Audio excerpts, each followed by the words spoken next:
Hi, I'm Brandy, the Dragonfly Coach, and this channel is your space for real emotional support. If you are someone who's always supporting others, juggling everything in their lives, and running on empty, then you're in the right place. Hit subscribe and tap that notification bell so you don't miss your weekly resets. Today we're going to talk about a topic that it's so much out there and everyone talks about it, and we are advised how to do this. However, we still struggle when it's about doing it. It's like, what is it and how do I do it? And that's about boundaries.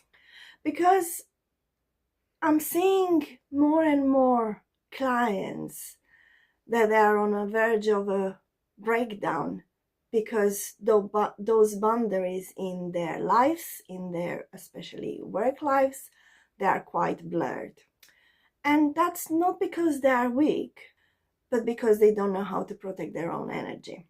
And as I said, boundaries sound simple, but it's one of the hardest things to put in practice. What's a boundary? Well, it's supposed to be a line. You cross a line between something and something else. How do you do it in real life? Well, let's see. And of course, I've been there. When boundaries are pushed, day after day, you start feeling stretched thin. Before you know it, you're on the verge of a burnout. So if you'd like to know how to set better boundaries and what to do, especially when they are like crossed and that line is blurred, this video is going to show you the way. Why boundaries matter? I mean, what's so big about it? Well, when you don't have clear boundaries, here's what happens. You take everything in, you're available at all times. You always say, yeah, don't worry, I'll do it for you. Yes, I'm here. Whatever you need, I'm here. I'm sure you recognize this. And you do more than your actual role really requires, just to make sure that the other person is okay. And for a while, it works. You feel helpful, you feel needed, you feel important. But what happened next? People start expecting more and more from you, and they get used with you being the only one that fixes everything, who absorb it, or the one who stays late. And suddenly, it's not just kindness anymore. It's a form of self-abandonment. So let's talk about how you can create healthy boundaries that stick without feeling like you're letting everyone down. And of course, still being the amazing professional that you are. Step 1. Be honest about what you're not longer willing to do. First thing first, you need to know where that boundary is before you expect everyone to respect them. That means checking with yourself.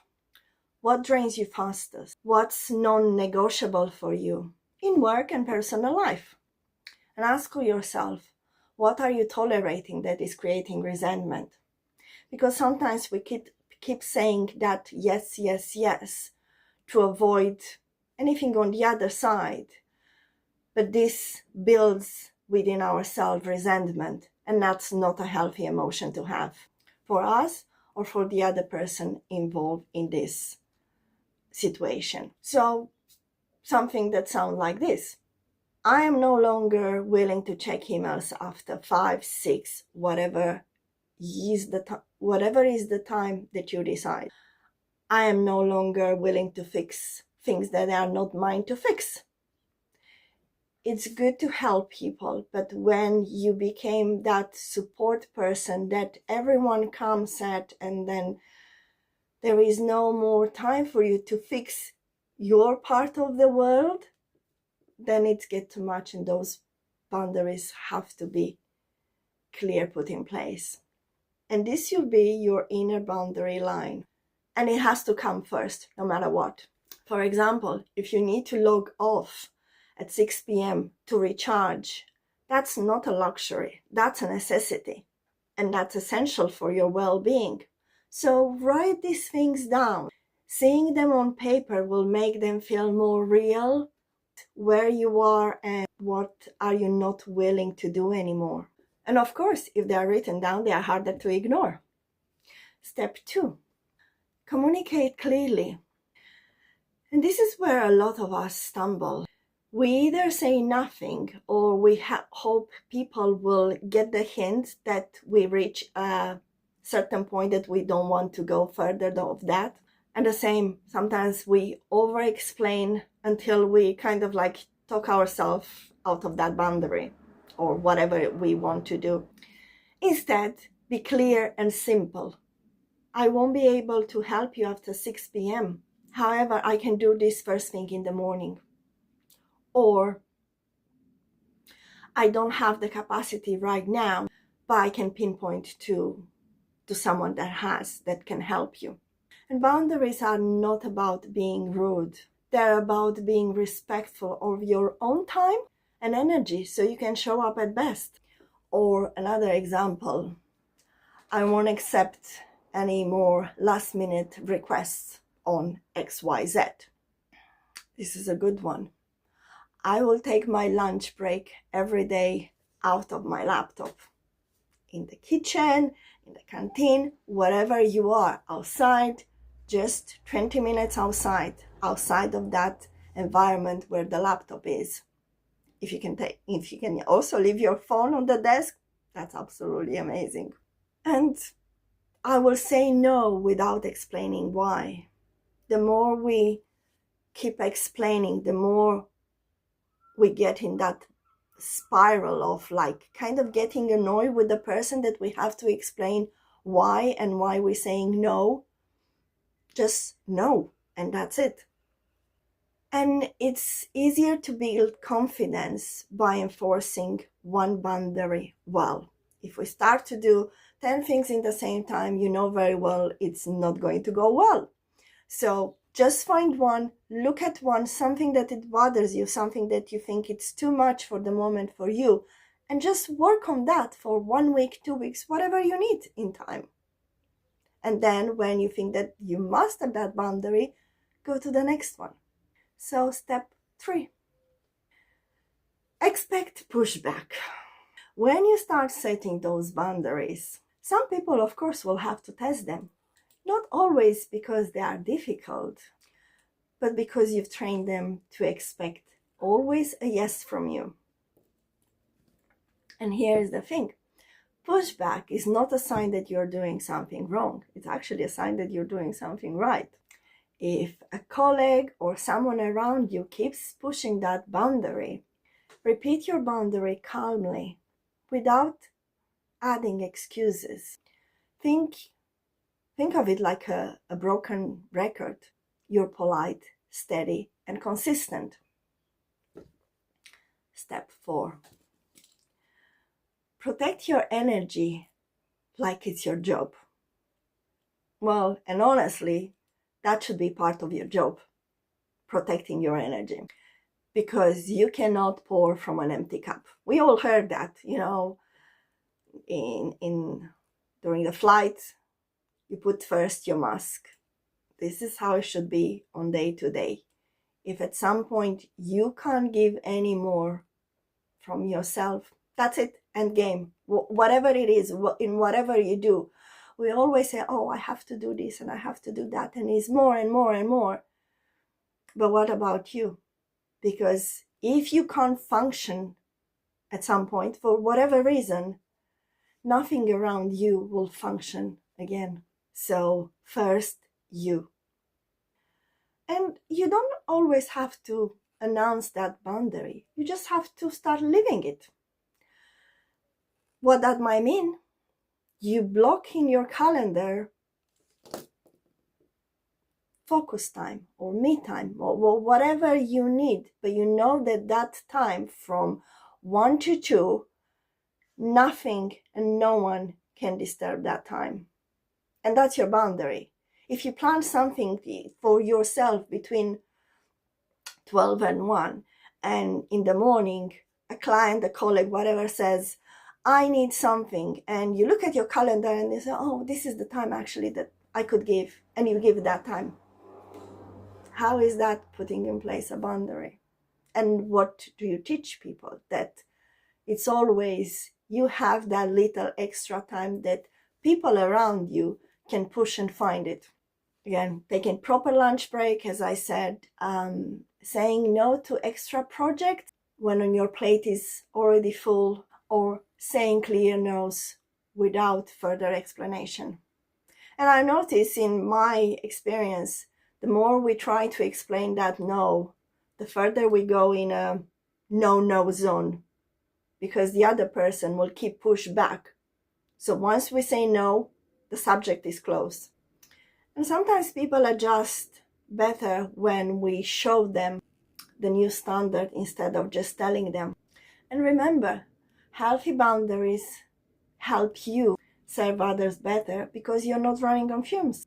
So, quick recap. Step 1, know your limits, communicate clearly, expect pushback, and protect your energy. And boundaries are like muscles. The more you try them and the more you work on them, the better they get. Now, all good when you try to establish new boundaries, but what do you do when you get the pushback? And it's simple. Stop doing what's inviting it. And this one is big and uncomfortable. And I think this is where I see a lot of people on the verge of breakdown, because that boundaries keep pushed and pushed and pushed, and they don't know what to do. They don't know how to say stop. And when someone pushes a boundary, it's usually because you are still the one inviting the same behavior, and you are performing the old behavior. So, for example, you say, I'm leaving at 6 p.m. today and tomorrow, and so on. And every day it's 6:30, it's 7, it's whatever. I remember during my days in hospitality, at some point, every day I was starting at 7 a.m. and I was saying to my team, you know what, by 3 p.m. I'm going. I had a long week, and 3 p.m. I'm going. And this happened quite often. And guess what? At 3 p.m. there were more things to do. And I always ended up staying until 6, 7 o'clock, and so on. And people learn. When I was saying that today I'm leaving at 3 p.m., no one bothered, no one even blinked, because at 3 p.m. they were still giving me things to do, because I never lived at 3 p.m. I never did what I was saying I will do. Another one, that a behavior that we keep doing, is we keep saying, I need help, but we don't delegate. Well, then the same. Everyone knows that they can put more and more on your plate because you can take it, because you like to take everything in, and because you don't like to delegate. And the key is not to get louder. Yeah, I used to do that quite a lot. The key is to step back and to stop doing the thing that is confusing people. Don't explain harder, don't get louder, and don't beg for that respect. Just stop doing the thing that is inviting the boundary to be crossed.